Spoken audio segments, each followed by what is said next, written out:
고등학교 물리학 2 어디 한번 해볼까요?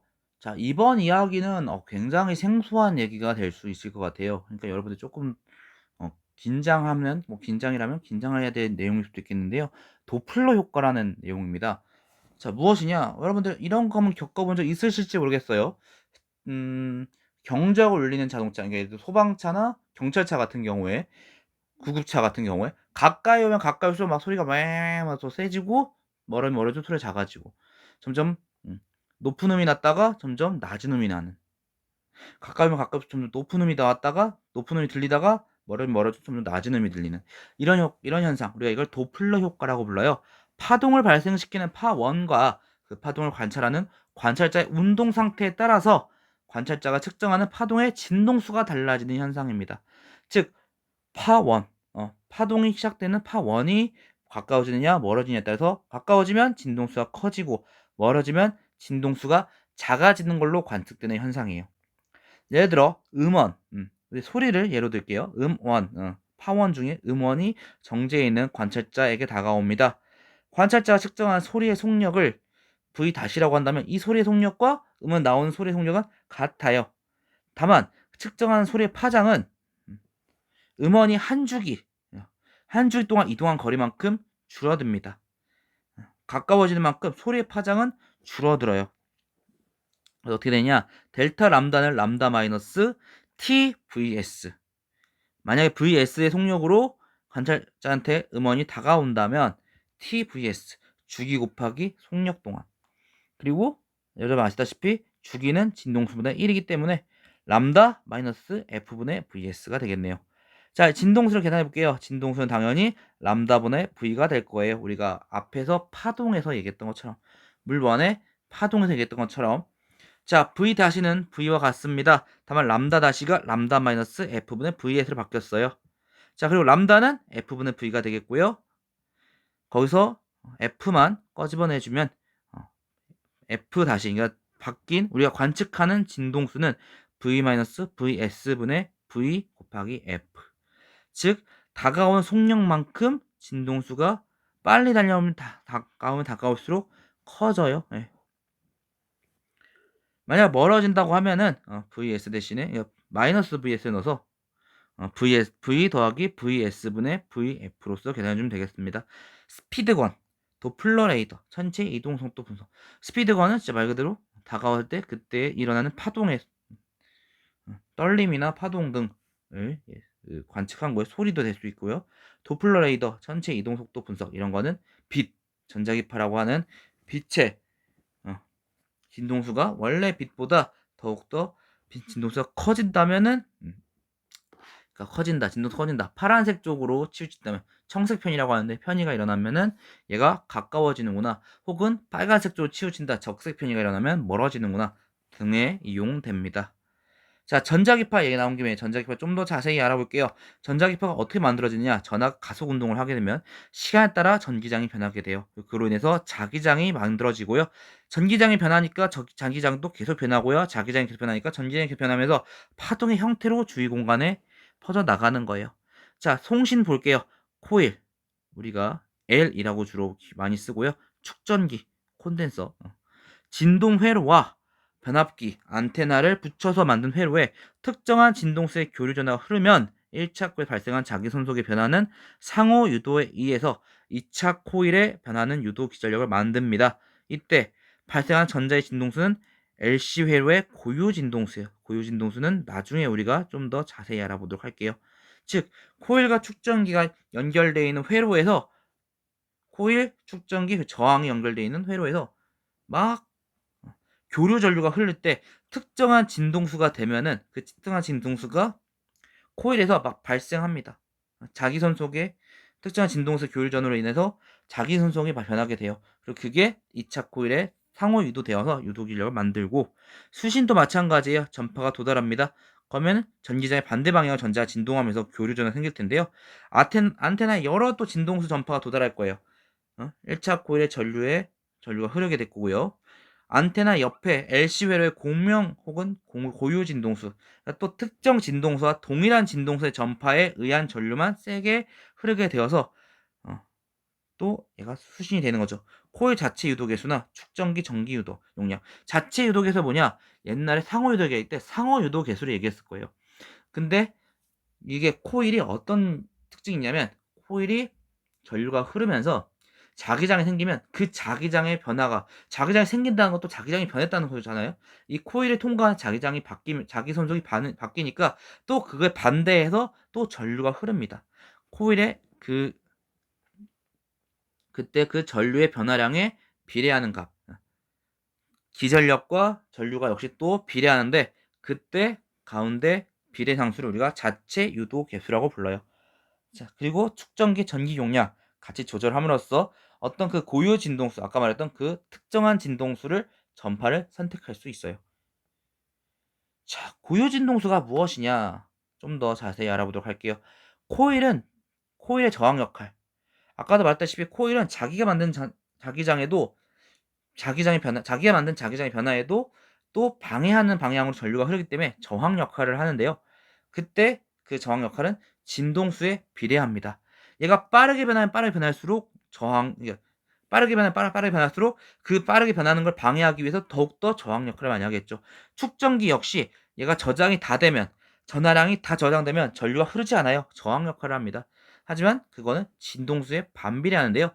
얘네가 교류 전류가 느리게 느리게 흐르면 느리게 변하면 변할수록 느리게 변한다는 뭐예요? 그 축전기에 전하가 저장될 때까지 시간을 버는 거잖아요.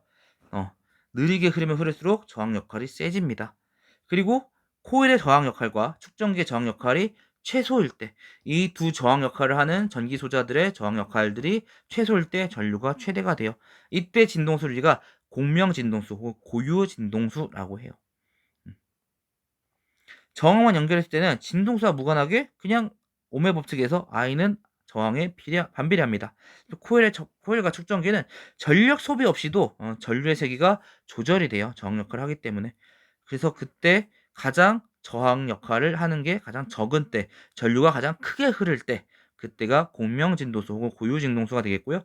그 값은 2파이분의 루트 LC. L이 자체 유도 계수고요. C가 축전기의 전기 용량 분의 1. 자, 좀 더 자세하기 위해서 수학 얘기를 좀 갖고 왔는데요. 자, 교류가 계속 흐르기 때문에 교류 값을 교류에 흐르는 전압을 사인 형태로 나타낼 수가 있어요. 사인 2파이 ft. 그래서 2파이 f라는 거는 각 속도. 원래는 오메가 t 각 속도 곱하기 시간인데 각 속도가 여러분들 앞에서 우리가 맨 앞에서 얘기했던 것처럼 t분의 2파를 나타낼 수 있고요. t분의 2파이. 그때 t는 그렇죠. f분의 1이죠. 해서 오메가가 2파이 f가 됩니다. 그때 코일의 저항 역할은 어떻게 계산할 수 있느냐? 역시 전류의 세기에 전류의 변화량에 비례하는데요. 기전력은 이거를 어떻게 만들어 줄 거냐? I는 VR 그쵸. 오메 법칙과 같이 형태 만들어 줄 거예요. 근데 여기서 지금 DIDT예요. 네, 미분입니다. 여러분들이 고등학교 2학년 때 배웠던 미분입니다. 미분의 반대, 적분해 주셔야지 우리가 전류를 구하겠죠? 그렇게 구했을 때 어떻게 되냐? I는 2파이 FL 분의 V 곱하기 사인 2파이 FT 마이너스 90도. 90도 역은 위상을 얘기합니다. 위상. 이따가 저기 옆에 있는 지금 그 좌표계 같이 있는 거 보이죠? 뭐 오메 뭐 입실론 VR 뭐 써 있는 거 그거 이따가 그걸 보면서 다시 한번 얘기를 할게요. 자, 축전기의 저항 역할. 자, 축전기는 아까 앞에 나왔던 공식 중에 또 하나가 있었죠. V는 C분의 Q. 자, Q. 전류는 그쵸. 단시간 동안 흐른 전하량이에요. 즉 얘를 미분해 줘야겠네요. 즉 DDT분의 DDT 그리고 어떤 걸 미분하느냐? CV sin 2파이 FT 해서 또 계산해 준 다음에 원래 전압이 V sin 2파이 FT였기 때문에 또다시 사인을 만들어주기 위해서 또 조작을 하게 되면 2파이 FC 곱하기 V sin 2파이 FT 플러스 90도가 될 겁니다. 그랬을 때 역시 I는 VR이기 때문에 코일의 저항 역할에서는 저항 역할을 하는 게 2파이 FL이 되겠고요. 축전기의 경우에는 2파이 FC분의 1이 저항 역할이 되겠네요. 자, 근데 아까 위상 얘기를 했어요. 위상. 90도, 90 플러스 90도, 마이너스 90도. 자, 코일 같은 경우에는 전류가 어떻게 흐르느냐, 혹은 기전력이 어떻게 흐르느냐. 원래 전압보다 90도 느리게 흘러요. 느리게. 90도 느리게. 그리고 축전기 같은 경우는 90도 더 빨리, 더 먼저 넘어가 있습니다. 시계 방향 더 먼저 넘어가 있어요. 그래서 이제 좌표계 볼 텐데요. 만약에 원래 우리가 주려고 했던 아니지. 저항 연결됐을 때 저항에 걸리는 전압을 VR이라고 하면은 VR보다 90도 덜 가서, 이게 시계 방향 돌아가기 때문에 90도 덜 가서 축전기에 코일에 걸리는 전압이 걸릴 거고요. 90도 더 먼저, 저기 LC가 아니죠. VC죠. VC. LC 같이 보이네요. 좀 이상하게 써놨네요. 네, VC. 네, 코일에 걸리는 전압이 90도 더 빨리 걸릴 겁니다. 그러면 이제 이거는 어떻게 하느냐? 벡터기 때문에 역시 합을 해주는데요. VL과 VC는 더해주기 편할 것 같아요. 같은 방향으로 되어 있거든요. 평행하거든요. 나란하거든요. VL-VC. 그리고 그거를 또다시 피타고라스 해줘서 계산하면은 전체 회로에 걸리는 전압 입실론을 구할 수 있을 겁니다.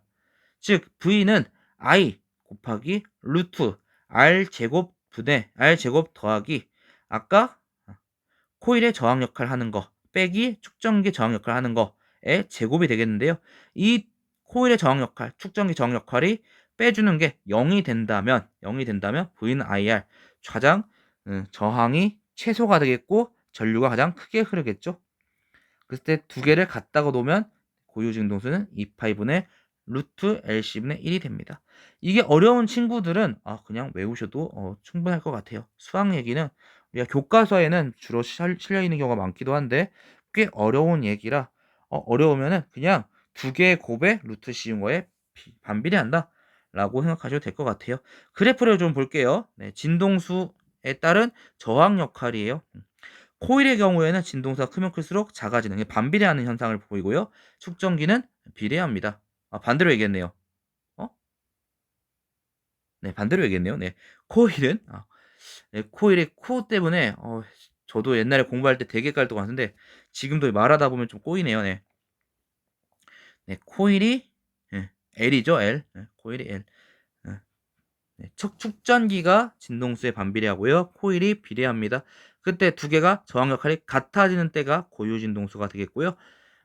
L 회로, 그러니까 즉 저항과 코일만 있는 회로 같은 경우에는 진동수가 클수록 전류가 큰, 그리고 축전기와 L이 코일이죠. 네, 코일과 저항이 있는 경우에는 진동수가 클수록 전류가 큰, 측정기랑 저항만 있는 회로의 경우에는 진동수가 클수록 전류가 큰데 이때 둘이 균형을 맞추는 때가 고유 진동수가 되겠습니다. 그래서 모든 현상을 고려하면은 솟은 모양, 딱 고유 진동수에서 전류가 피크를 딱 가장 솟은 모양을 그린다. 자, 전자기파와 정보통신 보겠습니다. 앞에서 전자기파의 송신, 발신 얘기했고요. 그때 고유중동수까지 얘기했는데요. 전파 발생의 회로의 고유중동수는 수신 회로의 고유중동수와 같습니다. 이 현상을 우리가 공명이라고 해요. 같을 때 공명이 일어납니다. 수신 회로 같으면 공명이 일어납니다. 서로 같이 울려요. 수신 회로에 강한 전류가 생기고요. 특정 주파수 정보를 주고받을 수 있어요.